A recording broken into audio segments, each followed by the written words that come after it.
ஆண்டவர் உங்களோடு இருப்பாராக. மத்தேயு எழுதிய நற்செய்தியிலிருந்து வாசகம். ஆண்டவரே, மாட்சி உமக்கே. அதிகாரம் 9, இறைவார்த்தை 35. மேலும் அதிகாரம் 10, இறைவார்த்தைகள் 1 முதல் 6 முடிய. மேலும் இறைவார்த்தை 8. அக்காலத்தில் இயேசு நகர்கள், சிற்றூர்கள் எல்லாம் சுற்றி வந்தார். எங்கும் அவர்களுடைய தொழுகை கூடங்களிலே கற்பித்தார். விண்ணரசை பற்றிய நற்செய்தியை பறைசாற்றினார். நோய் நொடிகள் அனைத்தையும் குணமாக்கினார். திரண்டிருந்த மக்களை அவர் கண்டபொழுது அவர்கள் மேல் பரிவு கொண்டார். அவர்கள் ஆயன் இல்லா ஆடுகளைப் போல அலைகழிக்கப்பட்டு சோர்ந்து காணப்பட்டார்கள். அப்போது அவர் தம் சீடரை நோக்கி, அறுவடை மிகுதி, வேலையாட்களோ குறைவு.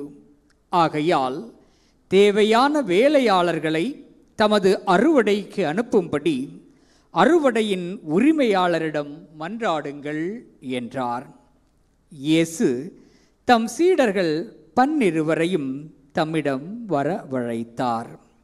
தீய ஆவிகளை ஓட்டவும் நோய் நொடிகளை குணமாக்கவும் அவர்களுக்கு அதிகாரம் அளித்தார். இயேசு 12 அறிவுரையாக கூறியது, வழி தவறி போன ஆடுகளான இஸ்ரேல் மக்களிடமே செல்லுங்கள். அப்படி செல்லும் பொழுது விண்ணரசு நெருங்கி வந்து விட்டது என பறைசாற்றுங்கள். நலம் குன்றியவர்களை குணமாக்குங்கள். இறந்தோரை உயிர் பெற்றெழச் செய்யுங்கள். நோயாளரை நலமாக்குங்கள். பேய்களை ஓட்டுங்கள். கொடையாக பெற்றீர்கள், கொடையாகவே வழங்குங்கள் என்றார். இது கிறிஸ்து இன்று நமக்கு வழங்கும் நற்செய்தி. கிறிஸ்துவே உமக்கு புகழ்.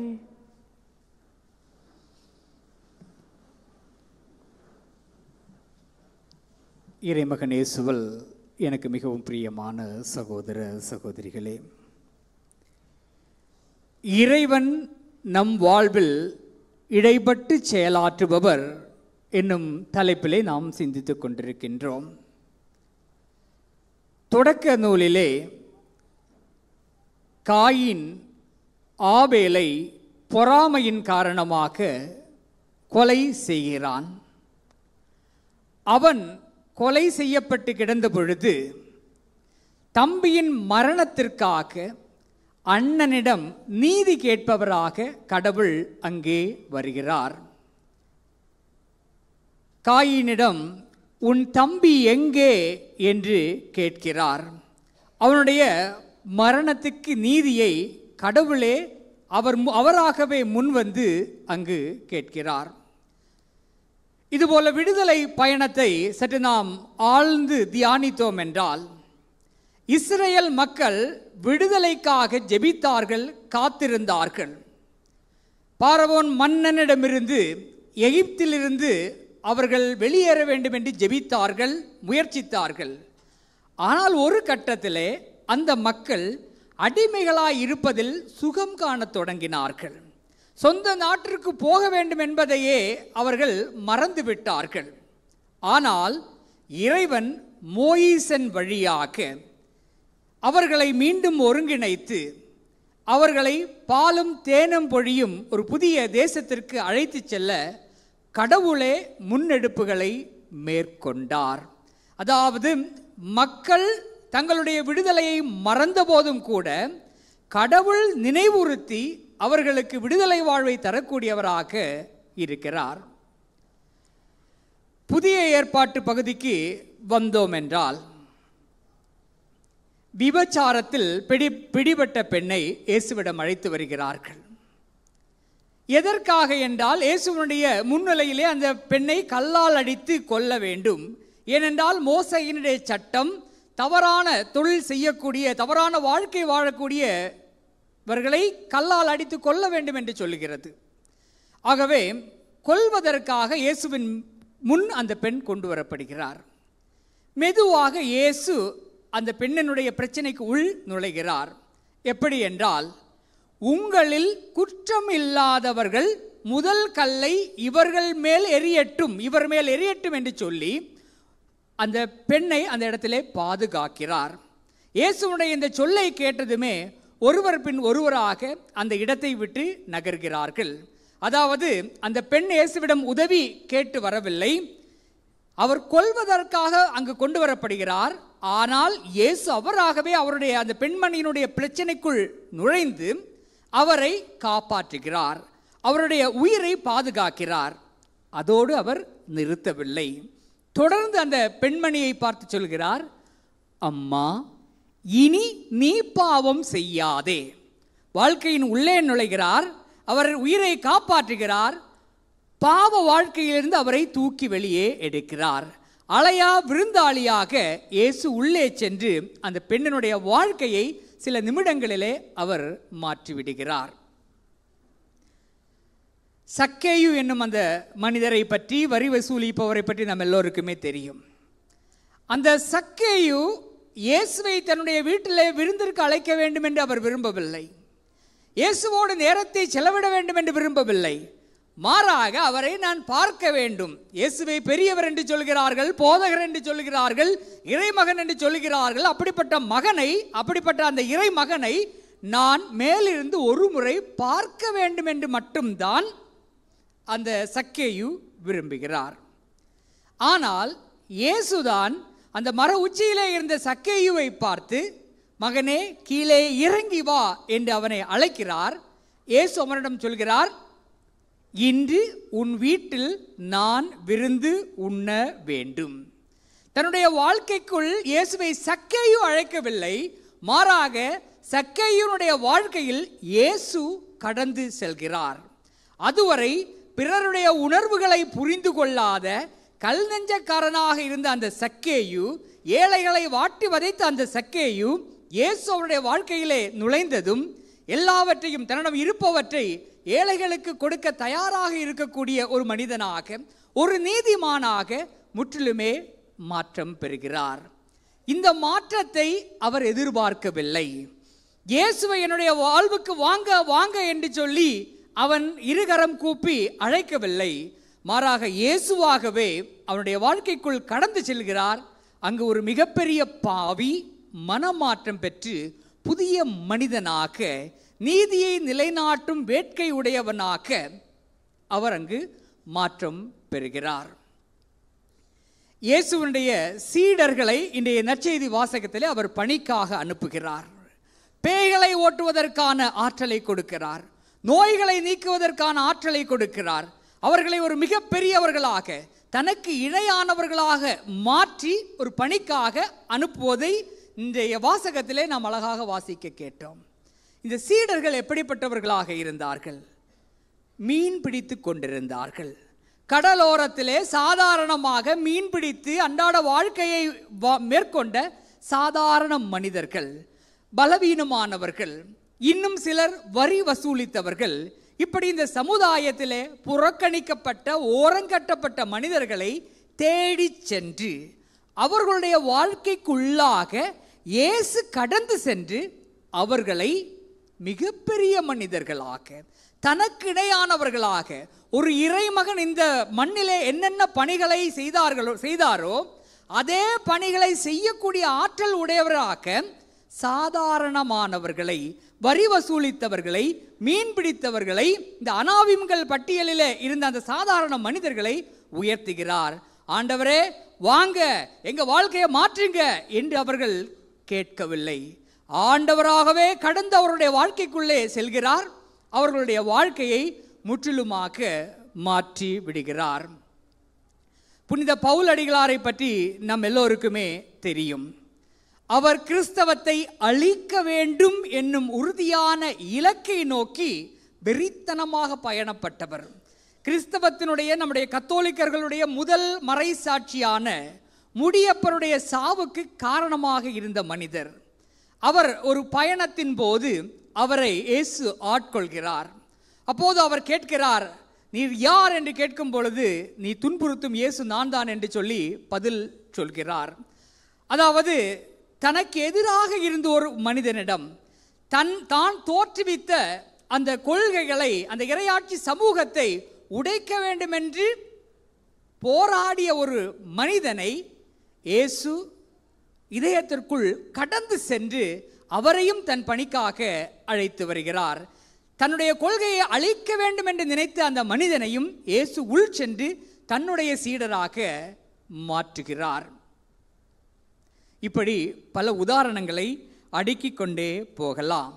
ஆண்டவர் நம்முடைய வாழ்க்கையிலே இடைப்பட்டு செயல்புரியக்கூடியவராக, முன்னுரையிலே நான் சொன்னது போல, அவர் நாம் விரும்பினாலும் விரும்பவில்லை என்றாலும் நம்முடைய வாழ்க்கையிலே உள்ளே வந்து செயலாற்றக்கூடியவராக, நமக்கு தேவையானவற்றை எல்லாம் தரக்கூடியவராக இருக்கிறார். ஆனால் பல வேளைகளிலே ஏன் கடவுளால் நம்முடைய வாழ்க்கையிலே அற்புதங்களை, அதிசயங்களை, மாற்றங்களை செய்ய முடியவில்லை? அவர் இடைப்பட்டு செயல்படக்கூடியவர் தானே, ஏன் அவரால் நம்முடைய வாழ்க்கையிலே இடைப்பட்டு செயல்பட முடியவில்லை? காரணம், பல நேரத்தில் அவர் நம்முடைய வாழ்க்கையிலே உள்ளே வந்து செயலாற்றுவதற்கு நாம் அனுமதி தருவது கிடையாது. அந்த விபச்சாரத்தில் பிடிபட்ட பெண்ணிடம் அம்மா இனி பாவம் செய்யாதே என்று சொன்ன பொழுது அந்த பெண்மணி எந்த பதிலும் சொல்லாமல் வாழ்க்கையிலே அதை வாழ்ந்து காட்டினார். இயேசுனுடைய வார்த்தைகளை வாழ்ந்து காட்டினார். எனவே அங்கு மாற்றம் நிகழ்ந்தது. ஒருவேளை அந்த பெண்மணி நான் பாவம் செய்வேன், நீ என்ன பண்ணுவ என்று கேட்டிருந்தால் அதோட அவர்களுடைய கதை முடிந்திருக்கும். அதே போல சக்கையூ குள்ள மனித சக்கையூ, கீழே இறங்கி வா தம்பி, கம் டவுன் என்று சொன்ன பொழுது, நான் எங்கள் அப்பா அம்மா பேச்சே கேட்க மாட்டேன், நீ பெரிய போதகர்னா நீ சொல்கிறத நான் கேட்பணுமா, கீழே இறங்கி வரணுமா, அதெல்லாம் வர முடியாது, நான் இந்த மரத்தில் தான் தொங்கிட்டு இருப்பேன் அப்படின்னு சொல்லி இருந்தால் அவருடைய வாழ்க்கையில் இயேசு கடந்து சென்றிருக்க முடியுமா? பவுல் அடிகளார் கீழே கிடக்கும்போது, நீ யார், நீ துன்புறுத்தக்கூடிய இயேசு நான் தான், அப்படியே ஆண்டவரே என்று சொல்லி உடனே அவர் கடந்து வருகிறார். என்னையே நீ கீழே தள்ளி விட்டியா, பாரு, உன்னுடைய சீடர்கள் ஒரு ஆள் கூட இல்லாமல் எல்லாரையுமே நான் கொலை செய்ய போகிறேன் என்று அவர் சொல்லவில்லை. அப்படியே மனம் மாறி அவரை பின்பற்றக்கூடியவராக மாறுகிறார், ஒத்துழைப்பை தருகிறார். நம்முடைய வாழ்க்கையில் அற்புதங்கள் நடக்காமல் இருப்பதற்கு காரணம், அவர் எவ்வளவு தூரம் உள்ளே கடந்து வந்தாலும் அவரை செயலாற்றுவதற்கு நாம் அனுமதி தருவது கிடையாது. ஒரு தாயானவர், அந்த தாயானவருடைய பிள்ளைகளை பற்றி மிகவும் பரிதாபமாக பேசுவார்கள் ஒரு காலகட்டத்தில்.